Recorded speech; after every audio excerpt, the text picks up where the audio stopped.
let's go to the world of AI now. And the conversation we'll be having now, everybody is depending on AI now. You want to carry out any task, you want to write any literature, and then you go to AI. But there's a question of how do we balance the use of artificial intelligence and still strategy. So we'll be having a conversation this afternoon with Bemisola Hassan. She's a product manager, and we are looking at AI versus bad strategy. Bemisola, everybody seems to be dependent on AI now. Some people are afraid that our brains might just get lazy. Do you see that anywhere around the horizon where the human brain is not being used enough because everybody's turning to artificial intelligence? Thank you so much, Ini, for having me. So I would say that this could be an issue, of course, because a lot of people are now very dependent on AI, and instead of treating AI data as hypothesis, they tend to treat it as the truth.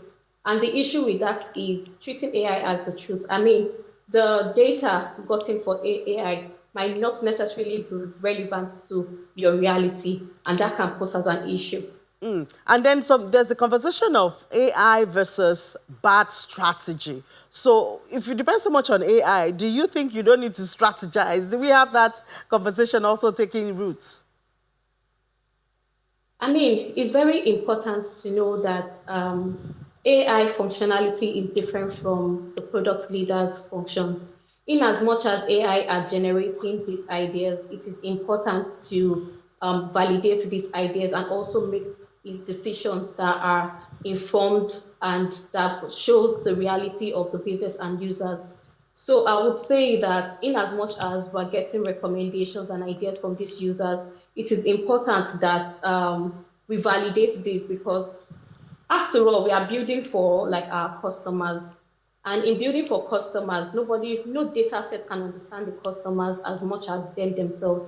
So when we are generating these ideas, it is also important that we validate it by, of course, having like customer interviews as well as some of field research. There you go. I don't think AI can take anybody's job, except you are too lazy to build on your skills. I think that concludes that matter. But I mean, it's commonplace now, common knowledge that AI, they're good with automated and repetitive tasks.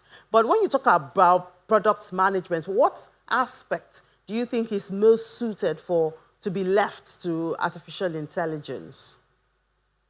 Oh, okay. I think we're already seeing it now. I mean, with product management, there's been automations of repetitive tasks like the reporting, documentation, and there's been some data analysis as well.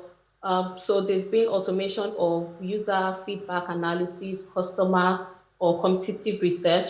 But we should understand that product leaders are the ones responsible for decision making.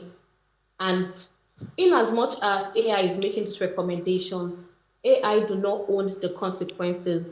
It's still the duty and the responsibility of the product leaders to make informed decisions, as well as being accountable for the outcome of this decision.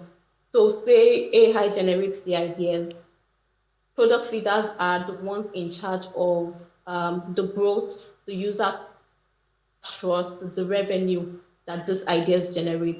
Yeah, that's very important to note, because the consequences will come back to the manager, to the human being, and not the AI. Thank you so much, Bimisola Hassan, product manager, for bringing that to our remembrance, because sometimes it seems people just forget and say, oh, AI is available. Just bounce on it. Thank you so much, Bimisola. Thank you so much for having me.